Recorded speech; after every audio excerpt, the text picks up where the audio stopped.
Why is it that the more proof you get, the less it actually changes what you do? A study just came out. Nearly 5,500 women tracked for 8 years. The ones with the strongest grip had a 33% lower risk of death than the ones with the weakest. It is one of the most important findings on women's health in years, and you might already predict what happens next. You read about it, you feel convinced, and go right back to whatever you were doing before you saw it. And this is not a discipline problem. By the end of this video, you will know exactly what is actually missing and why the research alone was never going to fix anything. As we are speaking, the wellness world is going to take this research and turn it into another target to chase. Track your grip strength, hit this number, download this app, and whether or not you are going to do it, this is what you need to know. Having data is not the same as having direction.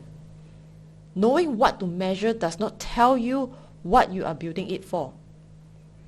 And building strength without knowing what it is for, that is a number getting bigger with no purpose behind it. Hi, I'm Thien. I help high-achieving women over 35 build their energy and their body for the decade to come. I have spent over a decade and invested thousands of hours in studying what actually produces lasting change in the body for the life that we want to build. Now let's talk about the real problem. The study published earlier this year found that women with stronger grip have lower risk of death by a significant margin. The benefit held even in women who were not meeting a typical recommended exercise levels. And that is not a small finding. You probably thought, that makes sense. And for a second, you thought about getting stronger. And then you went right back to doing whatever it was that you thought of in your mind. And knowing something and doing something about it, they are not the same thing. Information alone has never changed anyone's life. The research tells you what strength does to a number, but it does not tell you what it means for a decade that you're actually trying to build.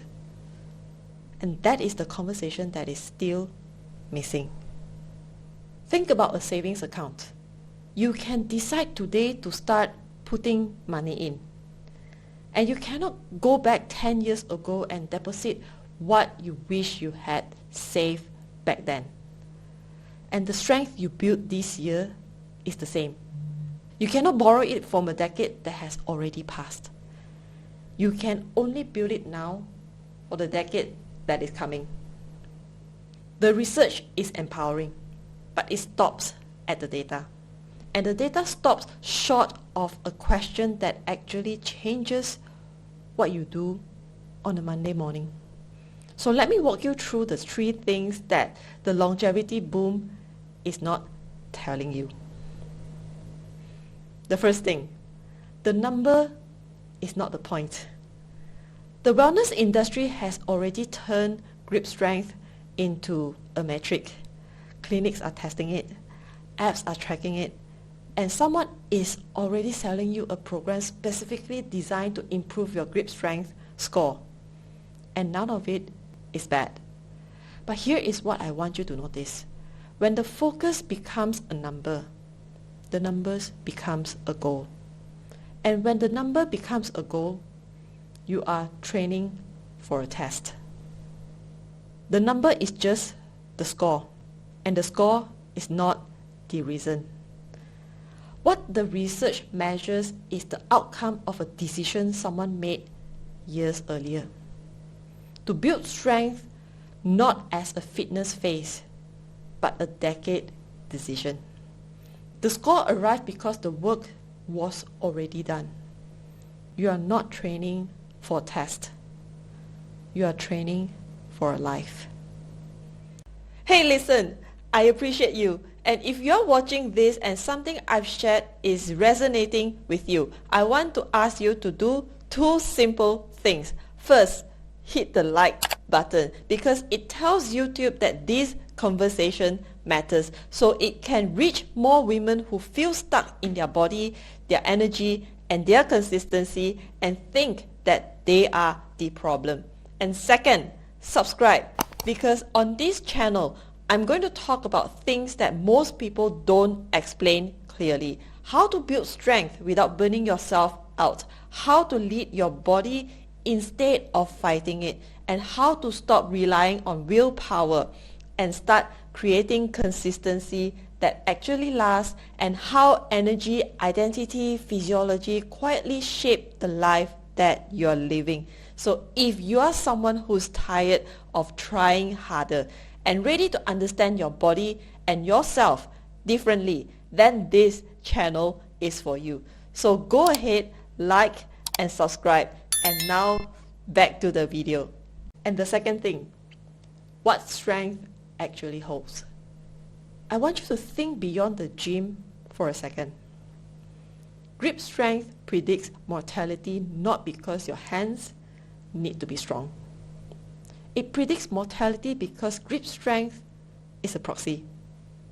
It reflects what the whole body has been doing for years. How consistently you have asked your muscle to work. How much you have built or not built into the system that keeps everything running. And what that system holds is not just physical. The woman who built strength in her 40s walks into her 50s with energy that has more to draw on. Her body responds to hormonal shifts differently than the woman who does not. Her bones are denser, joints are more stable, her recovery capacity is higher because she has been building into it, not drawing it down. But it also holds on the mental side. The research does not measure this, but I have seen it across every woman I have worked with.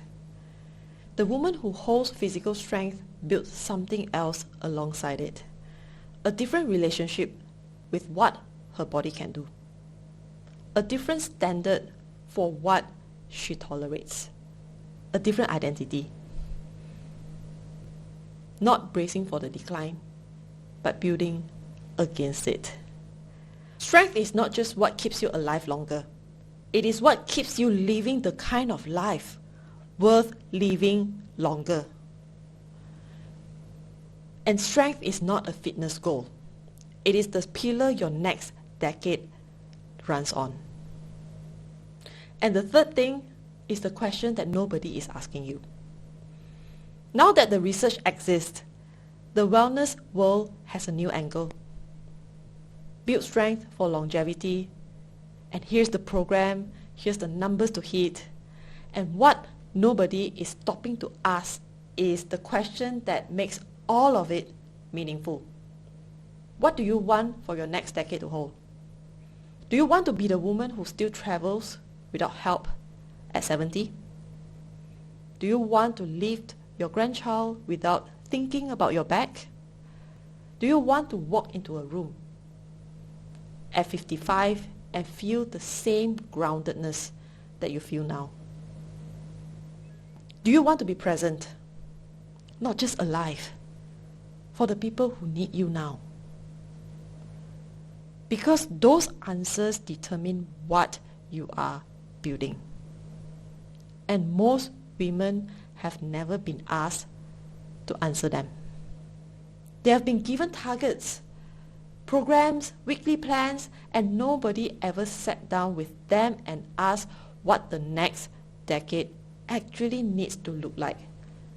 And I had a client who came to me who had been following every recommendation the wellness world had given her for years.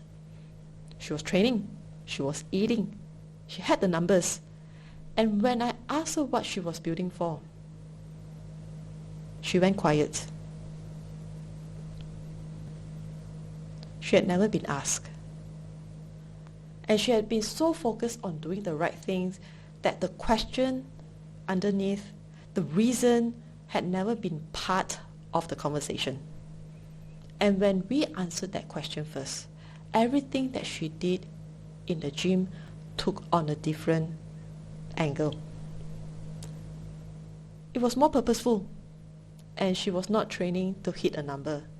And she was training to be the woman who shows up fully for the next 20 years and beyond of her life. And that is a different workout, not what it looks like, in what it means. Data tells you what to measure. Direction tells you what it is for. The longevity research landing on women is one of the most important shifts I've seen in my decade of doing this work. For the first time, the conversation is not just about how to look better or just feel less tired. It is about how long you live and what quality of life you live that long with. But the research stops at the body. It does not tell you what your body needs to be strong enough to hold. It does not ask what the next decade is for. It does not tell you who you are building this for and what you want to still be able to do at 70 and beyond that you are building towards right now. That question is yours. And the woman who answer it not with a number, but with a life that they can see clearly, are the ones who train differently, eat differently, recover differently, not because they are lucky, because they stop collecting answers to a question that they had never actually asked. So when you imagine yourself at 70 or beyond, not just alive, but living, what does your body need to be able to do? And if this gave you a different way to think about what you are building, comment book below. I'm writing a book about exactly this, and I'm sharing things with the read list that I'm not putting anywhere else. And if you want to work through what your next decade actually needs to hold, I want to invite you to have a chat with me. A decade reset chat. One conversation, just the two of us. This is my gift to you. And send me the word reset on Facebook, on my profile, Thian Wong, and tell me where you are in your season. Data was never supposed to be a direction. And thank you for watching this video. Leave a comment below and tell me what landed for you in this video. In the meantime, watch these two videos and I'll see you in the next one.